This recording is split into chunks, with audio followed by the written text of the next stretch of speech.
Good evening and welcome to ISTV News. This is Suraj Khongbantabam giving you the news. First, the headlines. More area will be given, says Chief Minister O Ibobi.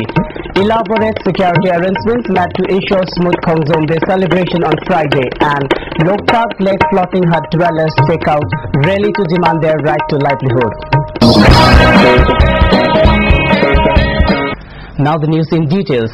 The Chief Minister O Ibobi has categorically stated the government is not in a position to give areas to the state government employees. Addressing a press conference which was also attended by his cabinet colleagues this afternoon at his bungalow, O Ibobi said the 13th Finance Commission in their award have noted very emphatically that they have decided not to include areas in their assessment of NPRE of states. A note on resource position of the state 2010-2011 released by the Finance Department to the media today said the resource forecast for the state for financing the annual plan of Rs 2,600 crores was discussed in detail with the officers of the Planning Commission and the Ministry of Finance prior to the meeting of the Chief Minister with the Deputy Chairman Planning Commission.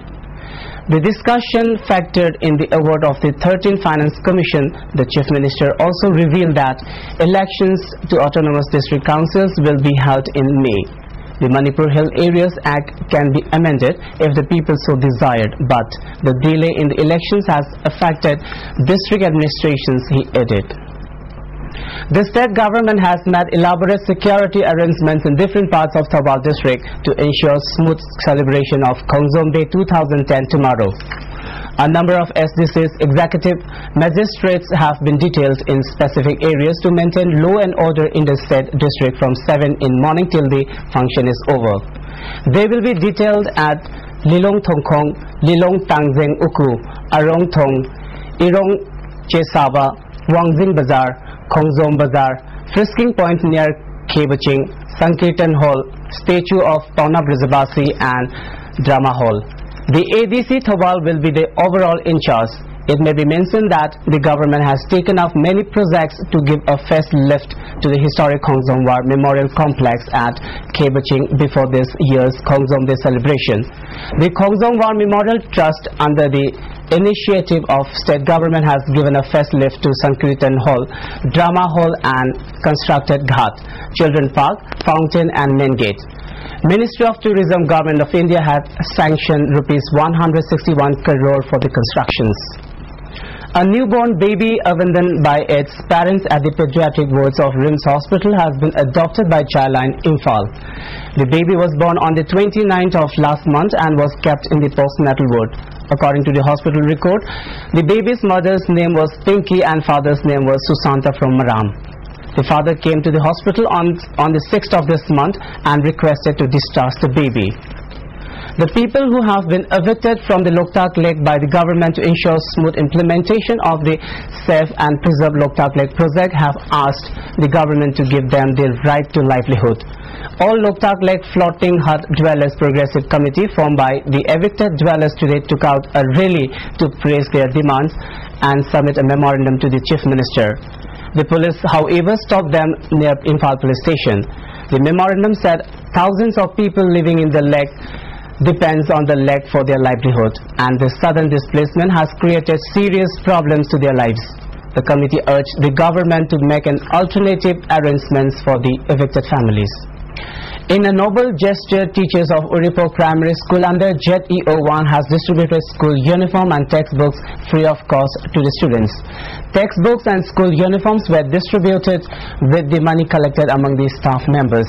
DI of JEO1, Yaima and Achok distributed the items to the students. According to DI Yaima, the teachers of the school, after considering the economic condition of the students, have decided to freely distribute textbooks and school uniforms. When schools in many parts of the valley region are seen to have taken extra care by the government of Manipur, many in the interior parts of the state are still being neglected. More government has secondary school. The only government runs higher secondary school in the border town is survived without a headmaster or a principal. Besides, there were no adequate science and mathematics teachers. The matter was come to light when member of the State Human Rights Commission N.Z. Nongya inspected the school during his visit last week.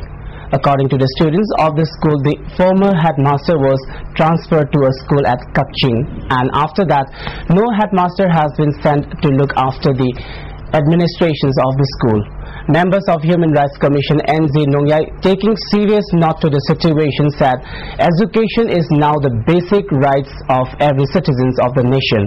It is a much that the government took extra care of the matter and assured that the right to education is delivered to all, irrespective of caste, creed and gender.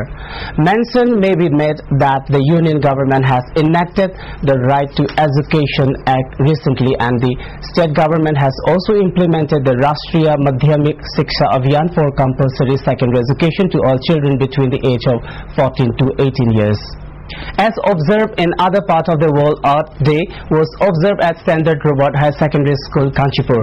The observance, which was jointly organized by the Manipur Pollution Control Board and the Standard Robert High Secondary School, was attended by MLA E. Dwezamani as chief guest, while Principal of Standard Robert English School P.H. Landoni presided over the function. Various scholars from the Manipur University were also attended the observance function. MLA E. Dwezamani speaking on the occasion said it is important for every one of us to protect the environment. However, building up of required infrastructure is also a much.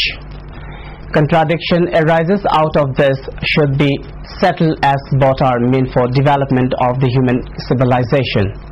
China has assured India that a hydroelectric dam it is constructing on Sangpo River in Tibet will not impact the downstream flow to Brahmaputra. This was informed at Parliament on Thursday. External Affairs Minister S.M. Krishna during question hour in Rajya Sabha said that he was assured by the Chinese Foreign Minister that there would be no water storage at the dam and it would not in any way impact on the downstream areas.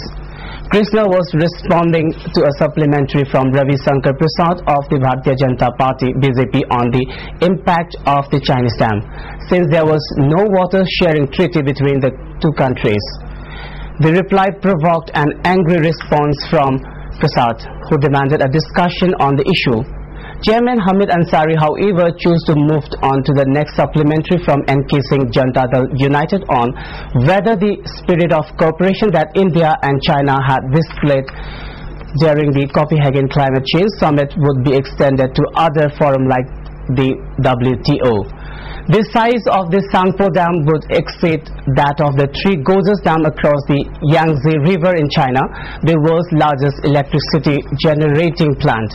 It is anticipated that the Sangpo Dam would generate 40,000 megawatts of power, more than twice that at Three Gorges. A book on the origin traditions of Andhra people written by one Salam Thambal Luang was released today at the hall of Ibohal Polytechnic Hall, Kaisampa, Thoksam Lekai. The book release function was attended by MLA Syam Kumar as chief guest, while village chief of Andhra Chingakham Gandhar Singh presided over the function. Social activist Mutua Bahadur also attended the book release function as guest of honor.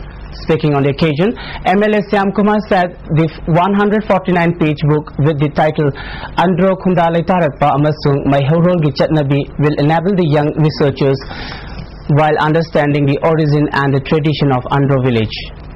Before we conclude, let's have a quick look at the headlines once again. No area will be given, says Chief Minister O. Ibobi. Elaborate security arrangements met to ensure smooth Khongzom Day celebration on Friday, and Loktak Lake floating hut dwellers take out rally to demand their right to livelihood. That's all we have for tonight. Thank you for being with us. See you tomorrow at the same time. Until then, good night.